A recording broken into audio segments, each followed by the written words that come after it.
Bonjour à tous et à toutes. Aujourd'hui on se retrouve pour le point lecture du mois de mai 2022 qui ne devrait pas trop arriver en retard. Avec comme d'habitude 3 livres qui m'ont accompagnée pendant ce mois. Et sans plus attendre, je vous propose de les découvrir.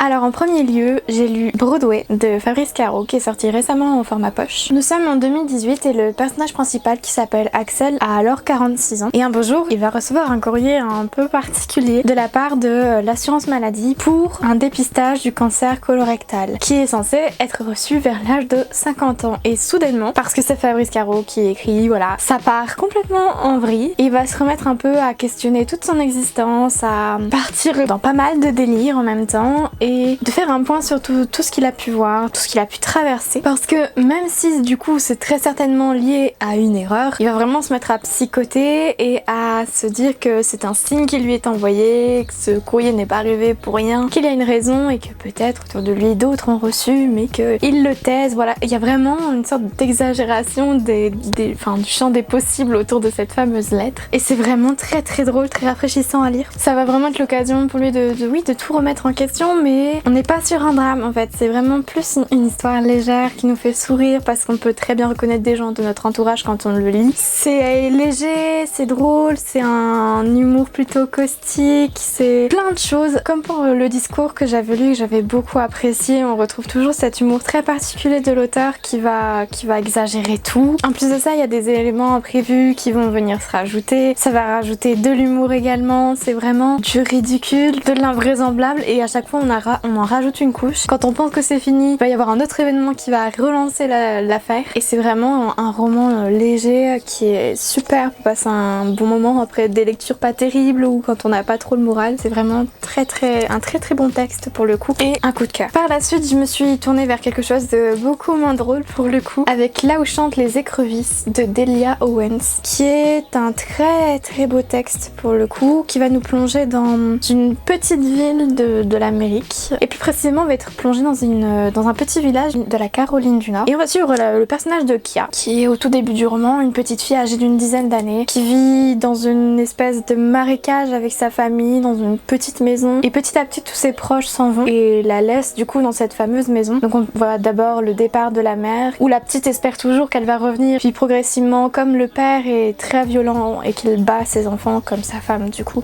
chacun des enfants va quitter le foyer et il ne reste plus que Kia et son père. Cette petite fille très rapidement laissée livrée à elle-même au milieu d'un marécage et elle adore observer la vie animale et végétale de ce milieu-là et elle note tout, elle dessine tout. Mais il faudra attendre la rencontre qu'elle va faire avec un certain Tate, qui est alors un jeune garçon un peu plus âgé qu'elle mais pas de grand chose, qui va l'initier à la lecture et qui va vraiment lui permettre de s'épanouir et d'approfondir ses recherches au milieu de ce marais qui est finalement très peu exploité, très peu étudié. Et toute l'histoire, ça va tourner autour de Kia, de son évolution face à cette vie qui est un peu rude quand même, face à tous les a priori des gens du village qui l'appellent la fille des marais parce que elle fait un peu sauvageonne, elle est abandonnée, livrée à elle-même et c'est un peu un mystère qui l'entoure et du coup forcément elle a une mauvaise image. Face à cette violence en même temps elle va se faire des amis, elle va se faire des alliés aussi bien parmi les enfants que parmi les adultes et c'est vraiment toute sa vie qui nous est racontée avec cette relation très particulière qu'elle va nouer avec Tate qui est très très belle pour le coup, même si c'est pas la seule relation magnifique qui est développée dans ce roman. Et voilà, c'est vraiment un très très beau texte. On n'est pas du tout sur le même registre que pour le lit de Fabrice Caro, mais c'est beaucoup plus creusé au niveau de la psychologie des personnages et c'est vraiment une histoire qui est plus terre à terre, qui va être ancrée donc dans une société américaine encore raciste et qui a vraiment une vision très pessimiste de ce qui est différent, qui va pas vraiment chercher à apprivoiser ce qui est différent et on voit également tout le traitement des violences faites aux femmes et évidemment l'élément déclencheur c'est que Kia va malheureusement se retrouver liée à une histoire de mort d'un gars du village qu'on sait qu'elle connaissait, qu'elle côtoyait de temps en temps. Et c'est vraiment une très très bonne histoire avec deux temporalités qui sont explorées puisqu'on a vraiment donc l'histoire de Kia qui est décrite et parallèlement l'enquête autour de la mort de ce gars du village qu'on ne comprend pas. Le personnage féminin est plus qu'attachant. L'avantage de ce roman, c'est vraiment que la psychologie de chaque personnage est décrite, qu'on a vraiment accès à leur intériorité et que même si majoritairement c'est le personnage de Kia qui est développé, on comprend également les réactions des autres personnages et c'est, je trouve, un plus, vraiment. Ils sont tous vraiment ancrés dans une réalité et on n'a aucun doute sur le fait qu'ils auraient pu s'ancrer dans notre monde à une certaine époque. Et le gros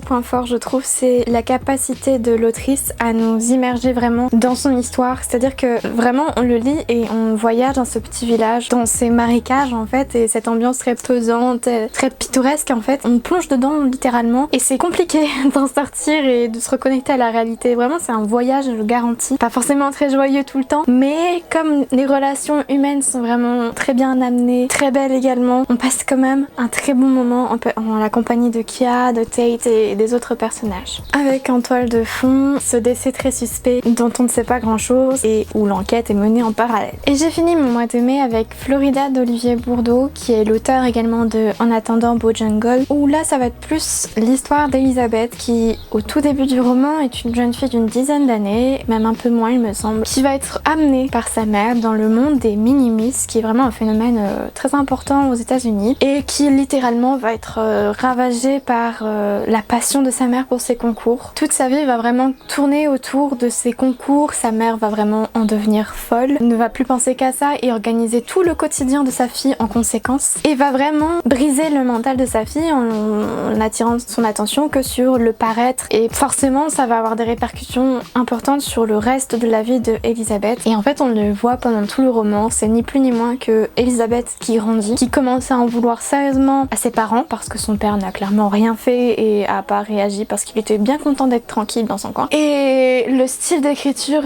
est très particulier puisque c'est Elisabeth qui parle mais qu'on sent qu'elle a énormément de rancune à l'égard de ses parents. C'est vraiment un texte super bien écrit et en même temps engagé qui nous emmène. On le lit d'une traite déjà parce que c'est clairement un roman qu'on peut pas lâcher et oui, c'est une lecture coup de poing. C'est vraiment ça le mot, c'est qu'on le termine et on se dit d'accord.